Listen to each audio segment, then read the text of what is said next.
Baik, Bismillahirrahmanirrahim. Assalamualaikum warahmatullahi wabarakatuh. Di sini saya akan mempresentasikan terkait mata kuliah Big Data Teknologi, yaitu terkait di forum sesi 6 terkait Big Data Processing. Di materi real time process, di sini akan ada sebuah pertanyaan di forum yang diberikan oleh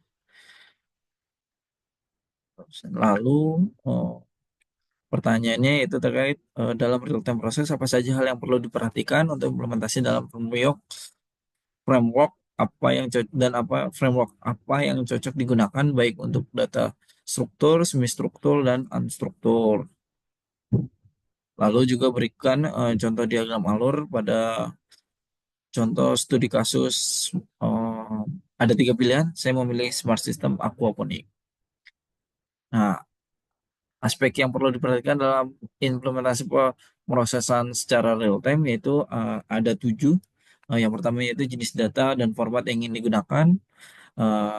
Menggunakan data struktur yaitu data dalam format table seperti database, relation, CSV. Lalu ada semi struktur data dalam format fleksibel seperti JSON, XML, ya MLL.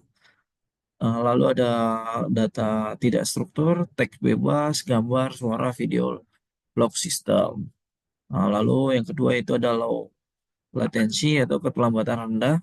Real time berarti data harus diproses dalam hitungan milidetik hingga detik. Lalu juga ada sistem harus mendukung proses cepat dari inputan hingga outputan menuju ke respon. Lalu yang ketiga ada scalability, yaitu scalabilitas di mana dalam hal ini mampu menangani lonjakan data secara tiba-tiba dan juga gunakan sistem terdistribusi dan scalable seperti Kafka atau Flink. Nah, lalu ada fault tolerance, ketahanan terhadap kegagalan, lalu integrate sumber datanya. Yang keenam lalu monitoring dan logging, real time monitoring untuk melihat performa sistem secara langsung dan mendeteksi bottlenecks. Lalu yang ketujuh yaitu security and access control. Data real time sering sensitif, nah misal pada keuangan atau kesehatan.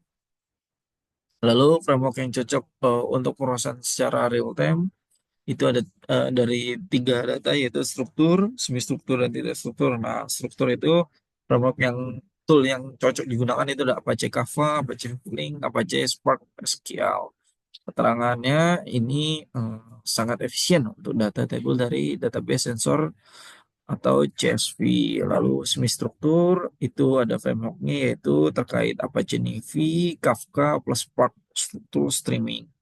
Keterangan singkatnya ini cocok untuk JSON, XML, dan format fleksibel lainnya. Lalu jenis data tidak struktur, framework yang digunakan yang cocok yaitu Apache Beam, dan SourceFlow, Stream, OpenCV yaitu AWS Kinesis Video. Lalu keterangan singkatnya itu cocok untuk data itu teks, gambar, suara, video yang membutuhkan profesional lebih dahulu. Lanjut ke studi kasus. Di sini saya memilih Smart System Aquaponic, di mana diagram alur proses Smart System Aquaponic bisa digambar pada.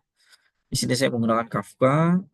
Inputannya itu sensor suhu, lalu juga ada sensor pH air. Nah, dari data yang didapatkan, cek Kafka ini akan diproses melalui dan dianalisa data deteksi anomalinya. Lalu eh, bisa melakukan bisa dilakukan data itu bisa didapatkan melalui Kafka Customer secara real time dan bisa memberikan outputan untuk spray air maupun penggunaan lampu pada sistem aquaponik ini itu sendiri yang menjadi kebutuhan dari si tumbuhan itu.